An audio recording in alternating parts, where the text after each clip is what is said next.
Bonjour et bienvenue dans l'antre d'une autrice, d'une rêveuse et d'une lectrice.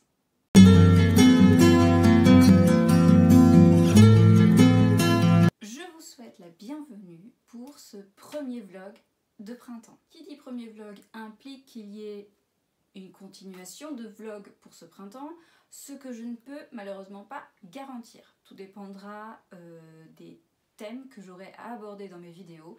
Si je n'ai pas assez de thèmes littéraires ou autres, eh bien je ferai d'autres vlogs pour montrer un peu mon quotidien de lectrice et d'autrice.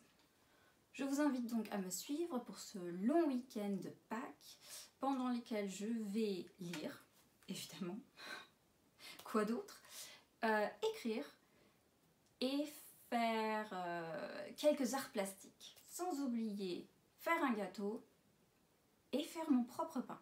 Tout ça bien évidemment autour d'une bonne tasse de thé. Si tout ça vous dit, eh bien installez-vous et suivez-moi.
Je fais une petite pause parce que il faut digérer parfois les informations de ce livre. Je lis en ce moment La mort immortelle de Liu Cixin, qui est le 3e tome de la trilogie du problème à 3 corps, qui vient de sortir sur Netflix en série et que j'ai commencé à lire l'année dernière et que je veux terminer avant de commencer la série. Sauf que c'est parfois difficile à avancer parce que il y a énormément d'informations, énormément de situations différentes qui arrivent à des personnages extrêmement différents eux aussi. Je crois qu'il n'y a qu'une poignée de personnages qui se croisent ou qui traversent les 3 tomes. Le reste est toujours des gens complètement différents, avec des noms différents, et donc c'est un peu difficile parfois à rattraper le fil de l'histoire, surtout à savoir à quel point de l'histoire tout ça se trouve, parce qu'il y a toujours des sauts dans le temps. Moi je pensais quand le 2e tome s'était terminé, dans l'avenir, 300-400 ans dans l'avenir, je pensais que le 3e tome allait reprendre à ce moment-là, mais non, ça revient en arrière dans le présent. Qui est pour le coup le passé pour nous parce que ça a été écrit début 2000 je crois, n'empêche que dans le présent pour ce cas-là, et avance à nouveau vers le futur, mais suivant d'autres personnages. Je vous conseille de lire les 3 tomes d'un coup, ce que je n'ai pas fait, mais je ne l'ai pas fait justement parce qu'à chaque fois à la fin c'est... j'ai besoin d'une pause. Mais basiquement, c'est, si vous ne le savez pas déjà, de la science-fiction, mais qui est surtout, pour moi, une étude sociologique hypothétique. C'est-à-dire, l'auteur répond à la question,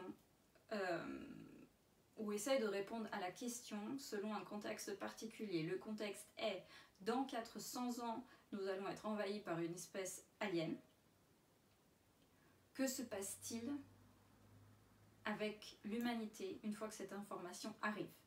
Et du coup, ça c'est le contexte principal, mais bien sûr après il y a des chemins différents que les personnages suivent, genre avancées technologiques, certains personnages commandants militaires, des personnes d'un caractère privé qui vivent ça au jour le jour, et ce sont les décisions qu'ils prennent, et c'est l'étude justement de pourquoi cette décision a été prise dans ce contexte général d'une invasion alien.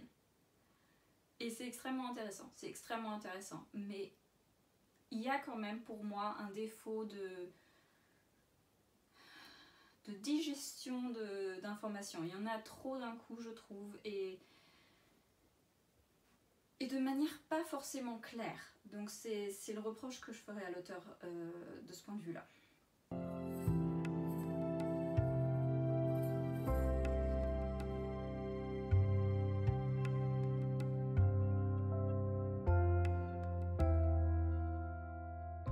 J'ai marqué ce passage, c'est la première fois que je marque un passage dans ce livre d'ailleurs,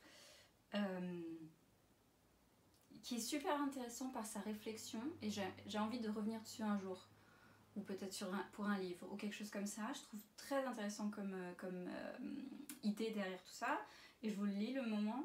Enfin, basiquement, le contexte, c'est qu'il y a des hommes qui étaient dans l'espace et qui ont fait des choses atroces pour survivre.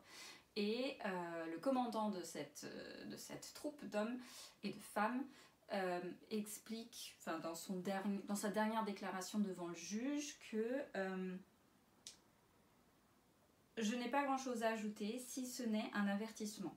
Le moment où la vie a quitté les océans pour rejoindre la Terre a marqué un jalon dans l'histoire de l'évolution, mais les poissons sortis de l'eau ont alors cessé d'être des poissons. De la même manière, les hommes qui entrent dans l'espace cessent d'être des hommes. Et voilà, moi j'ai lu d'abord les choses atroces qu'ils avaient faites et je me suis dit mais c'est affreux, je ne peux pas imaginer c'est quoi, quelle espèce d'être humain ferait une chose pareille. Et d'un autre côté, j'entends ça, enfin je lis ça et je me dis mais c'était plus des hommes en fait. Et je trouve ce passage très, très intéressant.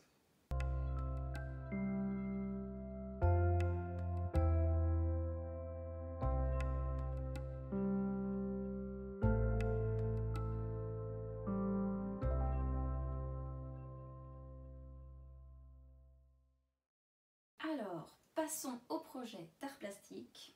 J'ai nommé peindre des œufs de Pâques. Ça fait des années que je n'ai pas peint mes propres œufs de Pâques. Et j'avais envie de m'y mettre. J'avais envie de laisser la créativité couler sur la coquille des œufs. Et j'ai déjà préparé 3 œufs, ils sont vides. Et maintenant il me faut juste chercher le matériel nécessaire pour cet instant créatif. Bon, j'ai envie de tenter différents trucs, mais bon, j'ai que 3 œufs pour l'instant, donc je vais pas pouvoir faire 36 000 trucs différents. Donc je pensais en peindre 2 et essayer une autre technique avec un œuf, de mettre cette serviette avec des carottes, parce que c'est quand même vachement la saison, hein, pour Pâques et tout ça. Essayer de trouver, quoique j'ai un peu peur qu'elles soient grandes, mais quoique celles-ci elles sont plus petites, de le coller avec de la colle transparente et voir le résultat, ce que ça donne. prête à tenter. On va voir ce que ça donne.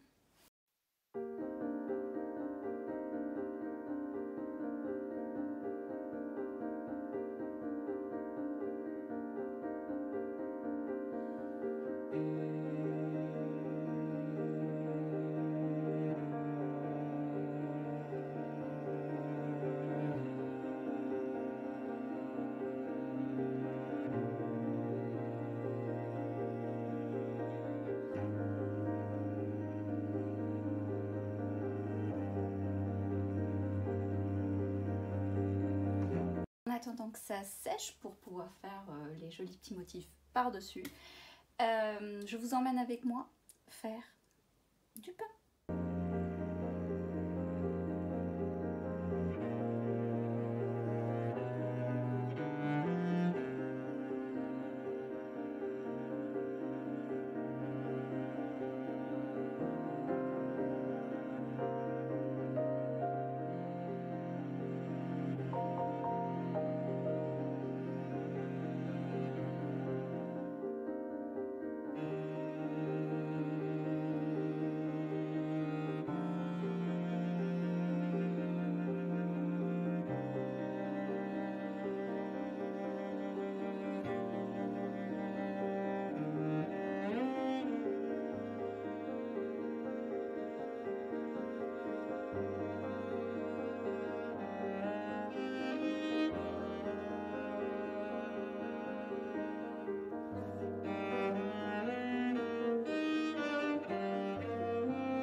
La version avec la serviette n'a pas vraiment fonctionné, je ne l'ai même pas faite jusqu'à la fin parce que, vous voyez, ça se casse la figure.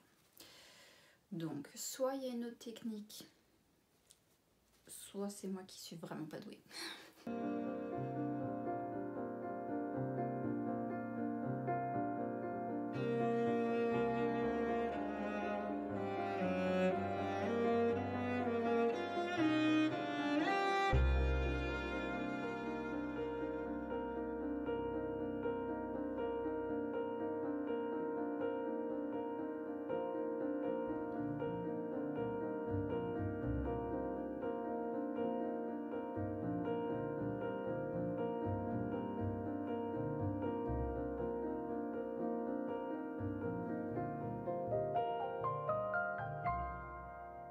Les deux autres œufs ne sont toujours pas secs, du coup je vais profiter qu'il y ait un peu de soleil pour aller lire dehors.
samedi ne s'est pas du tout passé comme prévu, il a été un peu mouvementé émotionnellement.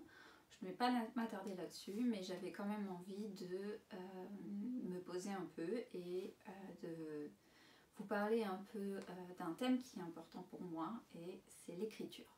Mon dernier roman, Rouge comme le sang, qui est une réécriture de Blanche-Neige, a été envoyé dans deux maisons d'édition. Le premier c'est Gulfstream, c'est ça, Gulfstream, les éditions Gulfstream. Et j'ai aussi envoyé le manuscrit au concours de Gallimard de cette année. Pourquoi seulement deux maisons d'édition? Eh bien parce que je ne sais pas, c'est déjà un processus qui prend énormément de temps et je sens que ça bloque un peu en moi d'écrire quelque chose de nouveau tant qu'une histoire n'est pas complètement achevée. Et pour moi, une histoire achevée, c'est une histoire qui a été publiée aussi. Et du coup, je me dis que si c'est un non pour ces deux maisons d'édition, eh bien que je poursuivrai l'aventure de Rouge comme le sang en auto-édition.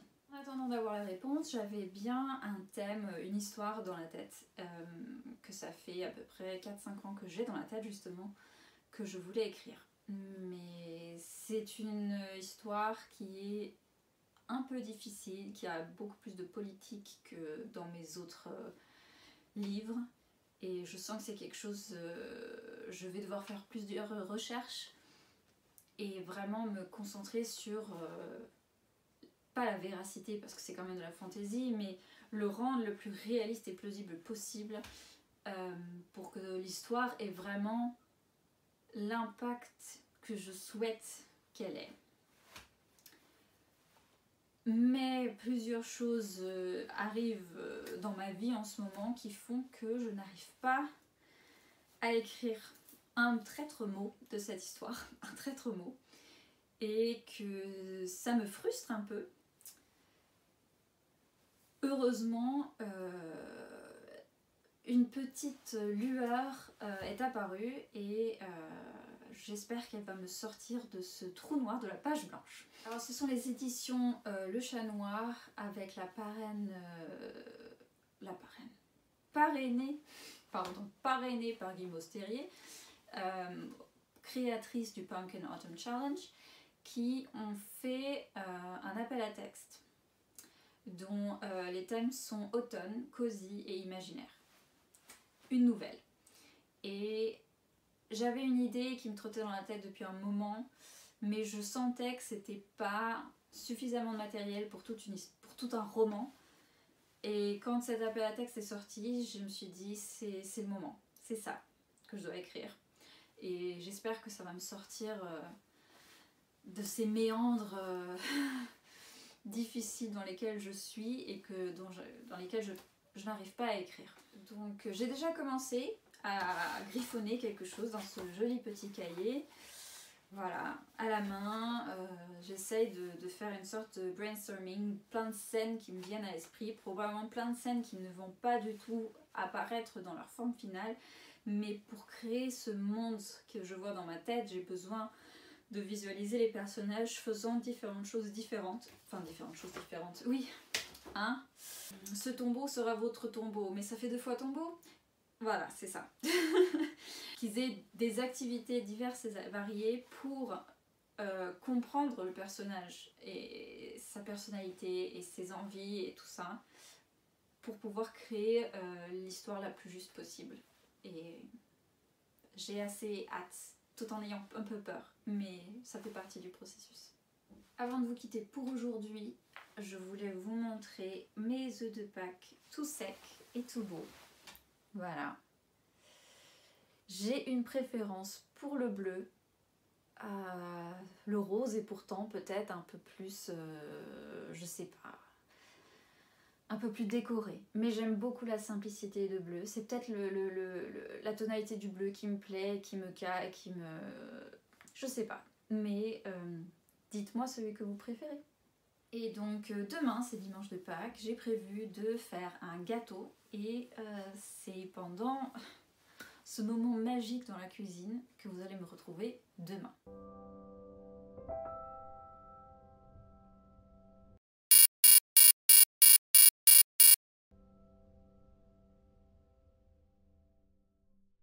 me suivent sur Instagram sauront que j'ai eu un problème d'ordinateur portable hier. Il n'a simplement pas voulu s'allumer. Voilà.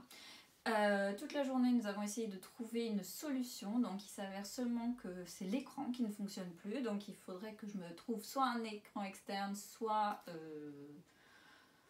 autant dire qu'il vaut mieux peut-être investir sur un ordinateur portable tout neuf. Mais du coup, je n'ai pas de vidéo du dimanche de Pâques. J'aurais pu filmer ces magnifiques mésaventures, mais franchement, j'avais pas la tête à ça. Donc, vous aurez que une photo de mon gâteau terminé. En plus de cette photo, je vais vous dire que le gâteau était délicieux, même si, franchement, il s'est cassé la figure quand je l'ai sorti du moule. Allez savoir pourquoi. Peut-être qu'il était trop chaud quand j'ai essayé de le sortir du moule, mais en tout cas, je me suis dit que la journée était foutue. Plus l'ordi, maintenant le gâteau qui tombe en 1000 morceaux. Bref, j'ai quand même réussi à recoller les morceaux. Et comme vous avez vu sur la photo, l'aspect final est assez convaincant, on va dire. En tout cas, ce qui compte, c'est qu'il était bon. Sinon, j'ai une nouvelle trop importante à vous annoncer. Mon livre, Rouge comme le sang, a été accepté par une maison d'édition. Bah, poisson d'avril, quoi. Je vais donc terminer ici le vlog de printemps qui ne s'est pas du tout passé comme prévu, mais la vie est comme ça. Si malgré tout vous avez aimé la vidéo, n'hésitez pas de me donner un petit pouce. Si ce n'est pas déjà fait, pourquoi pas vous abonner à ma chaîne. Et sinon, je vous donne rendez-vous pour une nouvelle vidéo le plus prochainement possible. Allez, ciao!